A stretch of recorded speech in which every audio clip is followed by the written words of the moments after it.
Hey, what's up, everybody? Welcome into Tom Curran's Patriots Talk podcast alongside Phil Perry with the producer. It's the Skull Crusher, John Henry. We're going to get into it today a little bit with the wide receiver search. Tee Higgins is going to be franchised, most likely, almost certainly, by the Cincinnati Bengals. So there goes Phil's white whale. We'll also talk a little bit about some of the overviews I'm doing on some positions. I have done quarterback, which seems pretty set, and running back, which I think needs an overhaul at the top of the depth chart. Also going to talk a little bit about Phil's mock draft and his latest, but I have a proposition at the running back position I think you guys are going to really enjoy. Phil, how was that for an intro? High energy, structured, informative. I give it a solid A minus. I have a peanut Phil, butter. you're coming in hot. Sorry. Who? I'm going to add Phil was coming in really hot. Sorry, I'd I say moved my leave that mic. out. People need to hear from the Skull Crusher. I'm just making sure it's okay. All right, you're good. Now? I'd say leave the Skull Crusher portion in when you have to do those kinds of moves, when you're making moves like that. All right, Phil, what do you think of the thing? Run through it again. That was high energy. It was informative. It was well structured. I'm giving you a solid A minus for that. Congratulations to you. Great. Let's hop in right away and get to Tee Higgins and our friend Jerry Thornton, a.k.a. Old Balls from Barstool, had a fun little post, as he often does, relative to Patriots news and saying that after Tee Higgins' mom tweeted out that the Bengals are selfish bastards, Jerry co-signed that and also had this to say: I didn't come here to fight this battle for New England, but for all the talented wideouts who just turned 26 and only want to cash in with some team that has an embarrassment of salary cap riches to spend and an even more embarrassing wide receiver depth chart. I'm just looking out for Mrs. Higgins' beloved son and all others struggling under the yoke of NFL free agency oppression. That said, I wouldn't hate it if Higgins explores any of his other options, refusing to sign the tag, threatening a holdout, forcing the Bengals' hand, maybe a trade. It's not too expensive. Exercising whatever limited power a player in his position has against a team that's doing him dirty. So, Phil, Jerry Thornton, for one, is not willing to go off into that good night in the wake of the Tee Higgins news. Are you? I feel as though the dream is dead.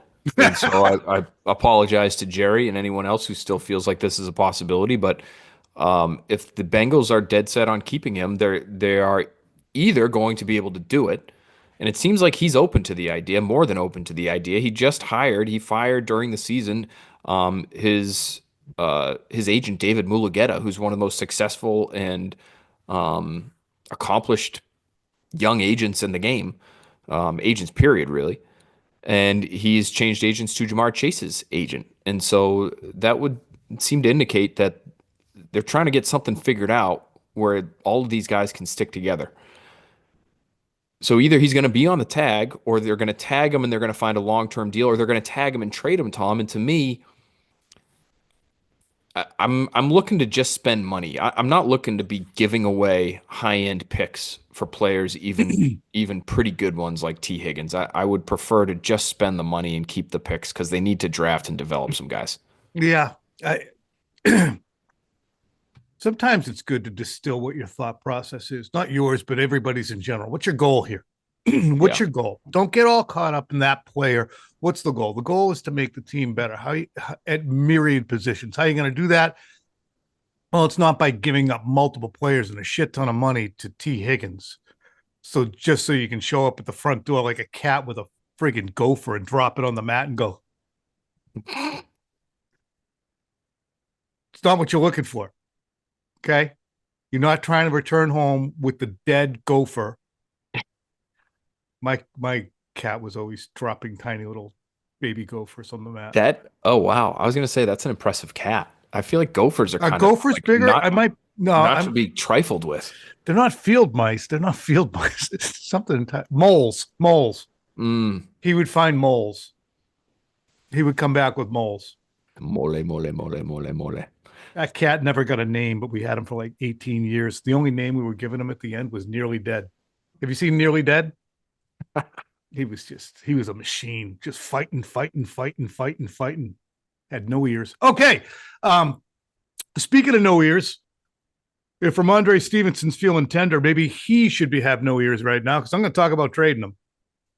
Let's take a look at Ramondre Stevenson, the running back position as a whole. The Patriots in 2024, they actually saw an uptick in their rushing numbers. Okay. They got to 1969 on 446 carries.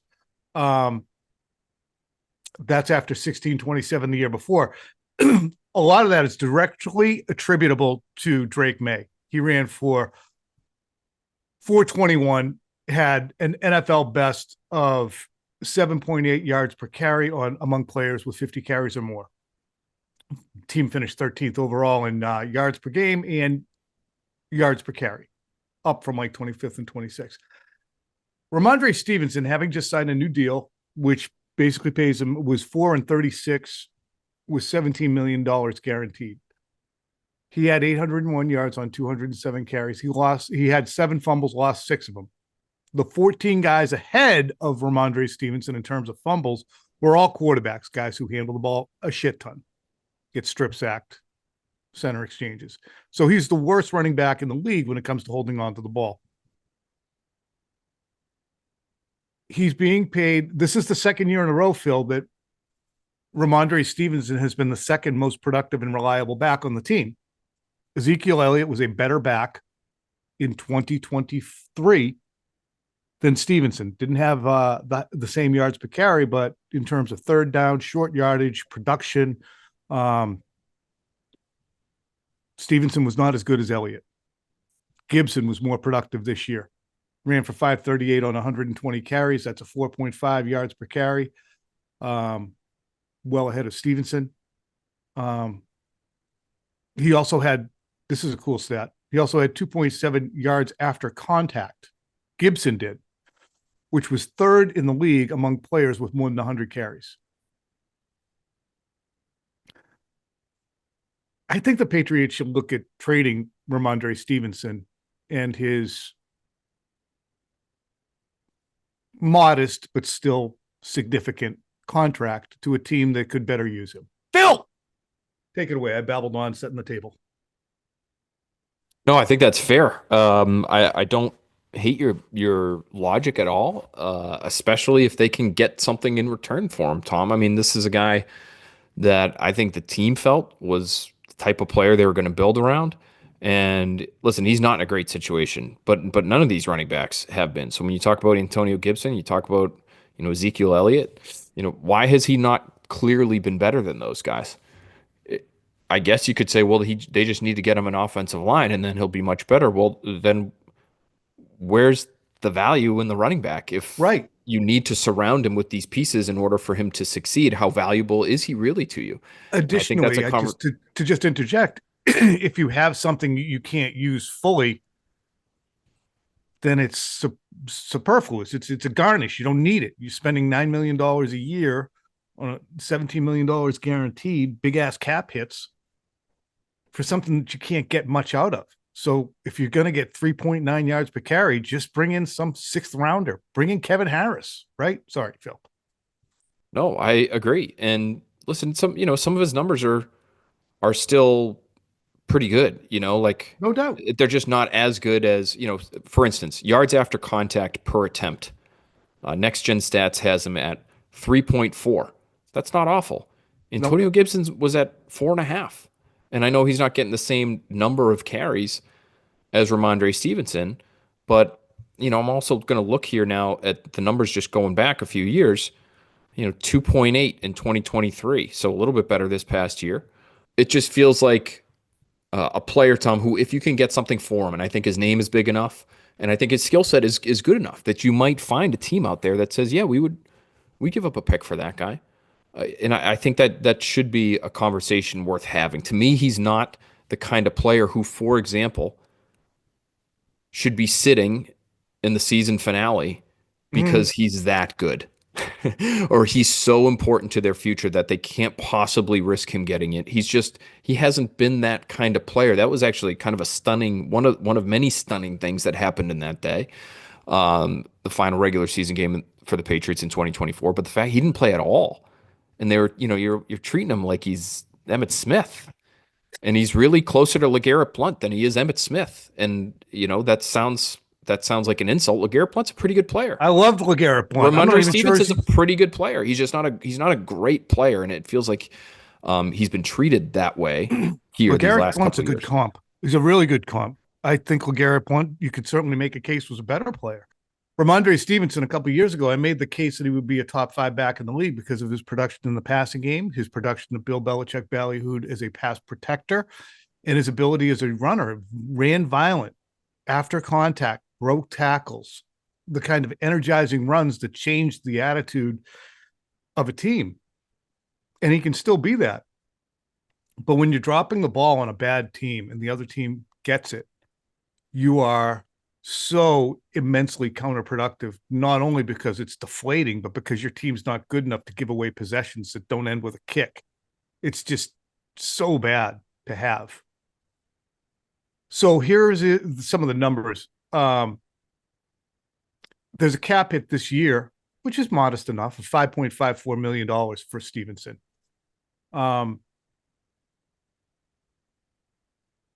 If they released him before June 1st, because it's so early in the contract, Phil, they'd take a $12.4 million hit in dead money against the cap.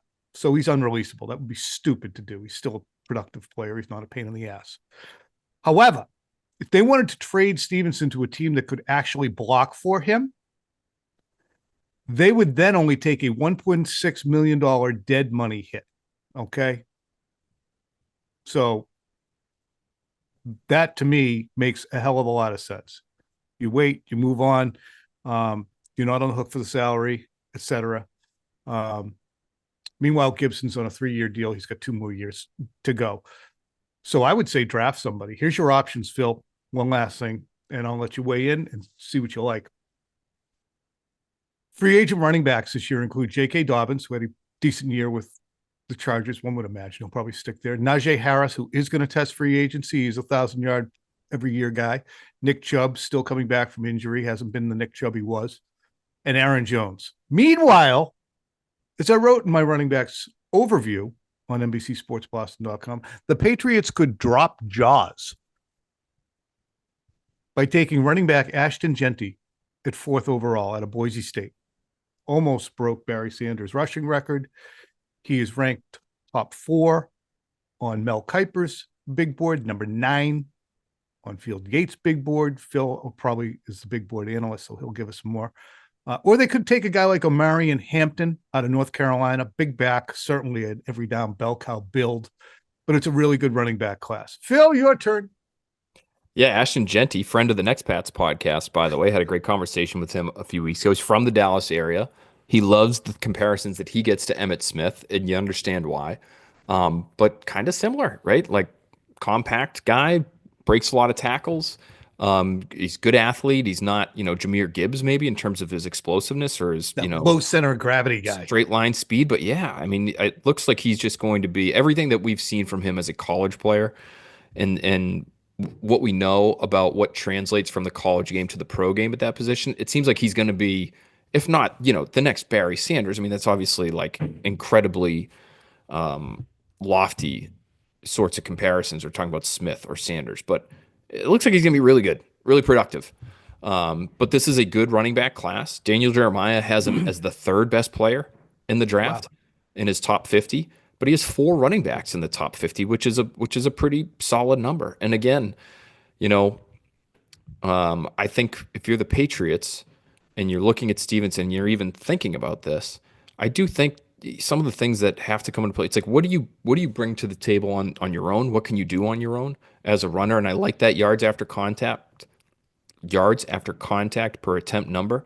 Antonio Gibson, Tom, funny enough, according to Next Gen, among qualified rushers, was number 1 in that category at 4.5 yards per carry after contact. I mean, they signed Phil really good in that regard. To rewind it here, at the running back position, they've drafted Kevin Harris. They didn't get anything from him. They drafted Pete Strong. They didn't get anything from him. They brought in Jermichael Hasty. They brought in Ty Montgomery. Just half measures and dart throws that don't do dick. To be quite candid. That was candid. Get serious about the position. You have a good player, Antonio Gibson. You had one in Ramondre Stevenson, but he's not as good as you paid him. You Well, paid yeah, him and on so promise. You paid him on potential, and he's not fulfilling it. and that number, that yards after contact number, he wasn't bad at No, 3.4 yards per carry, but he's 15th in the league, and he's being paid as the one, two, three, four, fifth best running back in the league at is he 27 years really? old. Oh, Was based upon what? Like, total value on his contract's 36 million. yep. That's fifth. That ranks behind Josh Jacobs, Jonathan Taylor, Christian McCaffrey, Saquon Barkley. That's it. What's his AP? Where's he fit? You don't His know over the cap? average per year Yeah. is going to be lower than that. I am on over the cap right now. Oh, His average per year is 9 million per year, which is one, two, three, four, five, six, seven, eight. That's ninth in the NFL. So he's being paid as a top 10 back, and he's yep. just it doesn't feel like he's been You that guy, can't especially lead the last league in year. fumbles. So that's the thing. Like when you factor in the fumbles, he's not even close. He actually, again, this is according to Next Gen Stats. I'm on the NFL Pro site, fantastic addition to every media member's ability to cover the team and be able to digest some of these numbers. His rush EPA last year was the lowest in football among qualified rushers because of the fumbles. I'm sure that's what it is. Obviously, the yards numbers don't help. His 7 touchdowns is a fine number. It's not a great number, but the fumbles absolutely kill him. And so his rush EPA last year was negative 51.1, which is worst in the league among, let's see, among 44 ball carriers. Here's the funny thing about looking at a guy and saying, well, maybe they should move on from him. It's not that he sucks. It's not that he's a bad guy. It's not that he's a detriment. You just have to, when a team sucks, look at players and say, they could probably do better than that guy. And what And can he get us? What could he get us in return? You I know, would if see you're the that to me, I team, look at it's probably a fifth or a fourth. I mean, the Patriots could sit there with a straight face and say third round pick. He's getting paid as a top 10 back. And then somebody could bury you with the stats that you just gave and say, we'll give you a sixth. Have fun with that. yeah, and What that do you might be think they true. could? That might be true. And if you're trading him, you know, it's his base salary that's traveling with him. It's really a very low base salary. You might look at the stats that I just referenced and say, yeah, sixth, seventh round pick, 2 years from now. But you also might look at his base salary and say his base salary is 2.75 next year. And if we could just teach him to hold on to the football, we've got a pretty good offensive line. This guy can run through people. I mean, he's a good athlete at almost 240 plus pounds or whatever he's at right now. It's just, And he's still only 27. So like there's some promise there. It's just I don't know. He just hasn't been doing obviously much to elevate your offense the last couple of years. Maybe that changes with some different pieces on the offensive line. But again, you're in the process of talent and asset acquisition right now. And if he's somebody who can get you a little something in return, and Mike Vrabel doesn't trust him because he didn't draft him, he didn't sign him. mhm. He's watching the tape and he's seeing a guy who puts the ball on the ground. Like Without explosive, too often with pedestrian hits in contact. I mean, he didn't get blistered. Like there were, remember when Stephen Ridley was just a fumbling machine? And then I think Bill left him in a game once when he got absolutely smoked. He had no choice but to fumble. And Bill left him. Yeah, we're not benching him for that one. I understand that. he The took a couple Stevenson bad fumbles. ones where Yeah. they were almost like the lights were out and the ball would end up on the ground if you were Stephen Ridley because he took a hit to the head. Yes. Um, so yeah, you're right. I think it's part of his running style. Like he's trying to run people over. And so I think when you do that and you're really gearing up to put a hit on somebody, like you might get a little loose with the football. And so like there's a give and take there. If he becomes incredibly efficient in terms of holding onto the football moving forward, does he become a little lesser runner when it comes to the yards after contact stuff? It's just really interesting. And I do look at him as somebody who at a position that is not a premium position, is not on a massive contract in terms of what would go with him in a trade. He looks like the kind of player that a team like the old Patriots would be interested in. Hey, we Mhm. really could use like a goal line, short yardage, tough guy, big guy, but be hard to tackle. We play in cold weather late in the season. Like, let's go get that guy. He's sort of like a finishing piece for us. Let's go get that guy, and we'll really feel good about our chances because we know we're making the playoffs. That's not this Patriots team. So if you can Right. find a taker out there to give you something back of value, it's worth considering.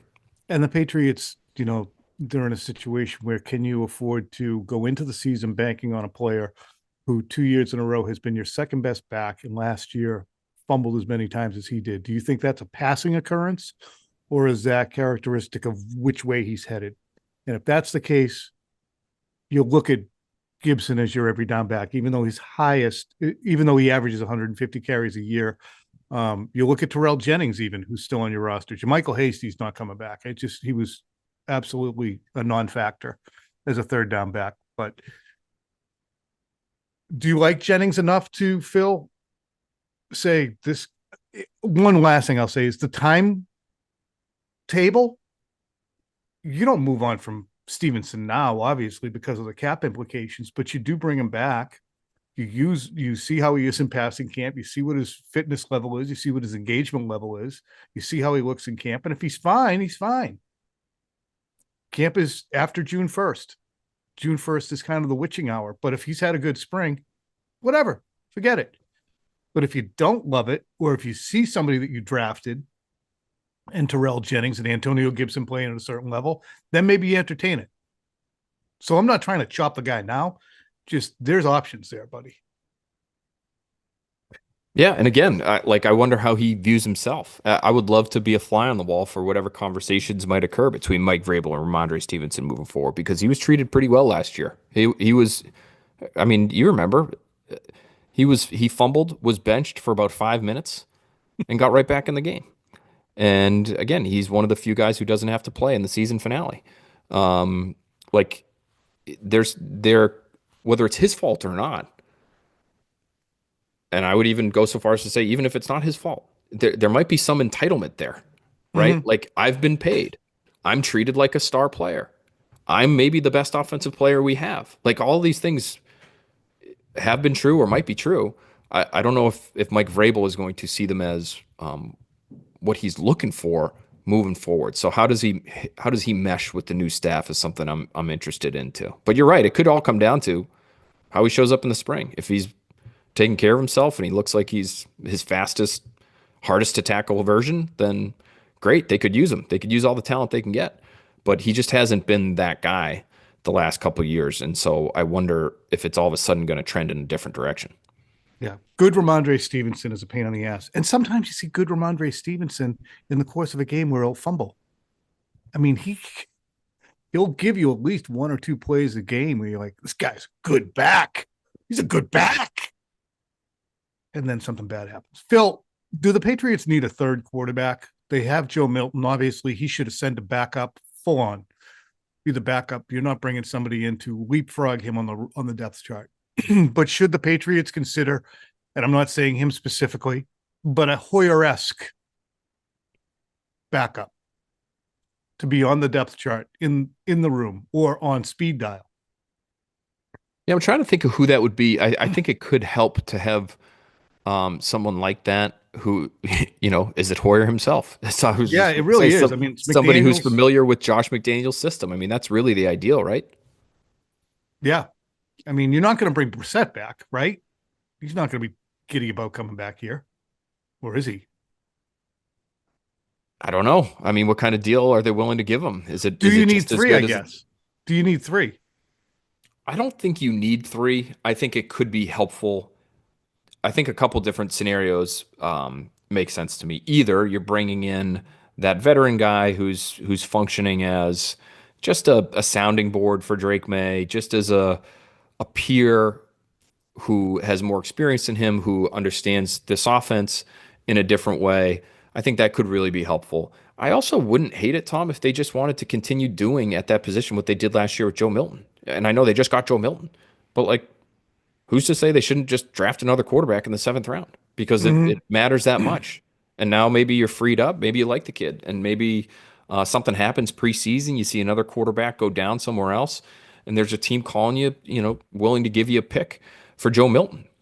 And now you're feeling pretty good because you've invested at that position again this year. And, there's nothing wrong with that. That is the Packer way. And they did a pretty good job in terms of spinning those guys off into assets down the line. And they just were always in that quarterback mix, and they were always evaluating them, and they were always in that mode. And I think it made it easier for them when they had to transition from star to the next guy they had a pretty good grasp on what they were looking for. And so I don't hate the idea of even drafting another guy this year and keeping him on the roster if you like him. I like it. Do you have a name in mind? And also, do you have a name in mind if it's not Ashton Ginty? And the Patriots would have to probably, they can't take him at 4. That would be ludicrous.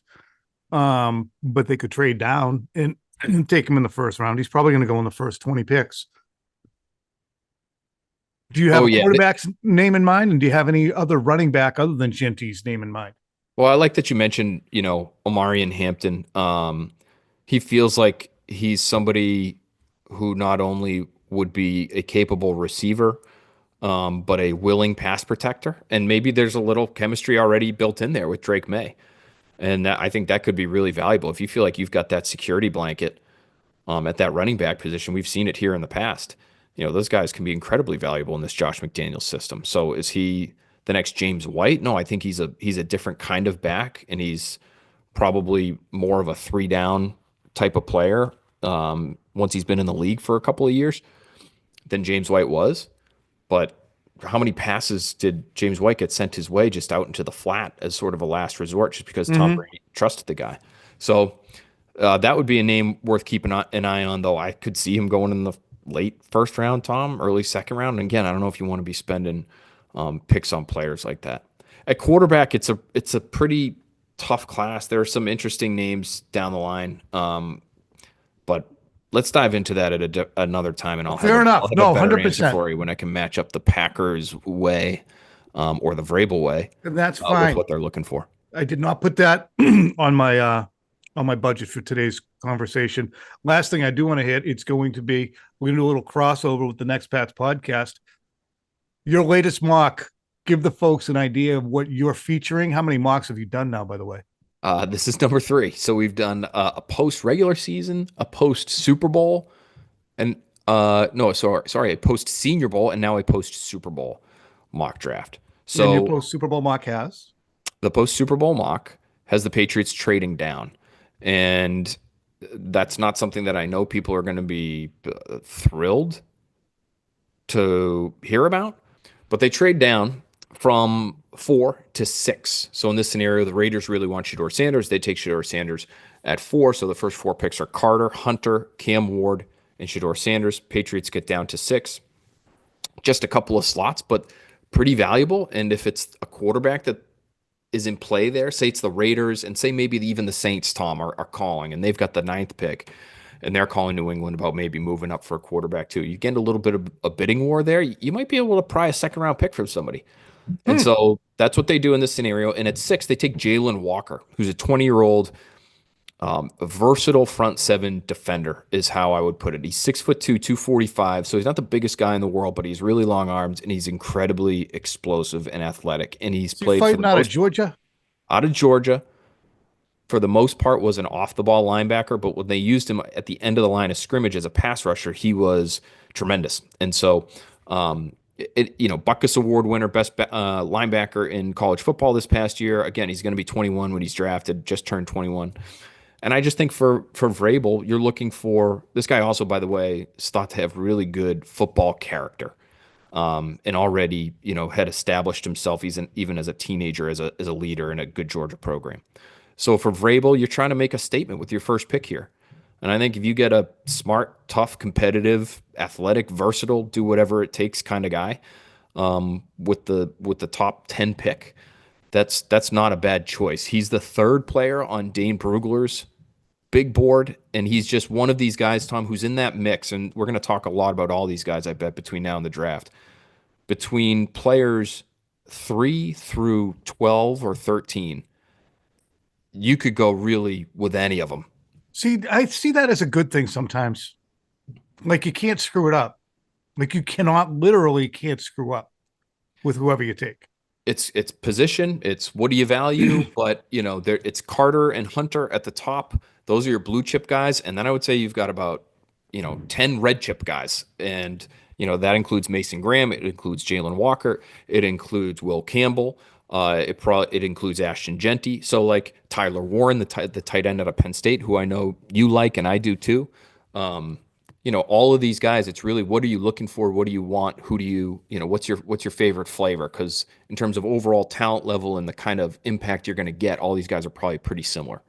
Keep looking at Tyler Warren and saying to myself, you can make your quarterback's life easier real fast. But we have a tight end. But he's 31, and you need more than one. Phil, we're going to talk later in the week. I appreciated this. I thought we got some work done here.